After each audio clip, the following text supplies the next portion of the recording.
ایک تو خاص صورت عادت واقعات جو قرب قیامت سے زمانے میں ہو گئے، سورج کا مغرب سے نکلنا اور اسی طرح کی دوسری اور علامات ہیں۔ ایک تو وہ علامات ہیں جن کو ہم کہتے ہیں علامات قیامت، وہ پوری کتابیں لکھی ہوئی غالباً شاہ رفیع الدین رحمۃ اللہ علیہ دہلوی جو ہے ان کی فہرست ہے اس کے پر، اس لیے کہ احادیث میں اس کی بڑی جو واضح نشانیاں تھی۔ ایک یہ ہے کہ قیامت سے متصلاً قریب کے زمانے کے کچھ تاریخی واقعات کا تذکرہ۔ یہ ہے دو چیزیں کہ جن کو میں نے کافی پچھلے دنوں یہاں بیان کیا ہے، اس وقت میں صرف اس کا حوالہ دینا چاہتا ہوں۔ اور وہ حوالہ کیا ہے؟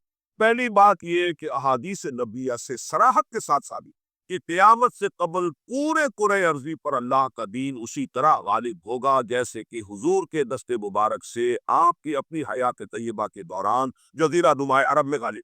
یہ قطعی حضور نے 5 ادوار گنا، یہ حدیث ہم نے اس کے ٹیکسٹ بھی عام کیے ہیں، ندائے خلافت میں کے ٹائٹلز کو شائع کیا ہے تاکہ یاد کریں آپ حضرات الحدیثوں کو، اس لیے کہ جو حالات اس وقت ہیں اور جو سامنے آنے والے بہت مایوس کن حالات ہیں، اور مایوس کن حالات میں پھر اگر امید کی کوئی ڈور جو ہے وہ ہاتھ میں رہے تو آدمی کو سنبھالا ملتا رہتا ہے، کہیں نہ کہیں کچھ امید بھی جو ہے کہ دامان خیال یار چھوٹا جائے ہے مجھ سے، جو امید کا دامن جو ہے ہاتھ سے بالکل ہی چھوٹ جائے تو کوئی نہ کوئی نا امیدی سمجھ لے دے مجھے، نا امیدی کیا قیامت ہے، بڑا پیارا مصرع ہے، سمجھ لے دے مجھے نا امیدی کیا قیامت ہے کہ دامان خیال یار چھوٹا جائے ہے مجھ سے، تو نا امیدی بہت بری شے ہے، لا تقنطوا من رحمۃ اللہ۔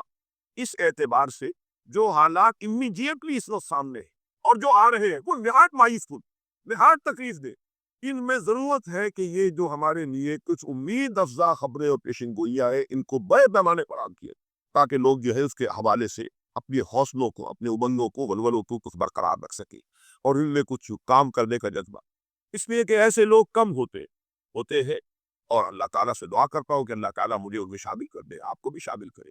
ایک ایسے لوگ ہوتے ہیں کم کہ جو بالکل حالات سے اپنا تعلق منقطع کر کے، مائنس ہے یا پلس ہے اور پازیٹیو ہے یا نیگیٹو ہے، اس سے بالکل منقطع کر کے اپنے احساس فرض کے تحت کام، میرا تو فرض ہے مجھے کرنا ہے، بات ختم ہو گئی۔ کیا حالات ہے، کیا امیدیں ہیں، کیا کیلکولیشنز ہے، کیلکولیٹنگ مائنڈ سے ہمیں کچھ روکار نہیں ہوتا، ہمیں اس سے بحث نہیں، کوئی نتیجہ نکل رہا ہے یا نہیں نکل رہا، یا نکل سکتا ہے یا نہیں نکل سکتا، کوئی امید ہے یا نہیں ہے۔ حضرت نوح علیہ السلام 950 برس تک دعوت دیے چلے جا رہے ہیں، کون سی امید تھی؟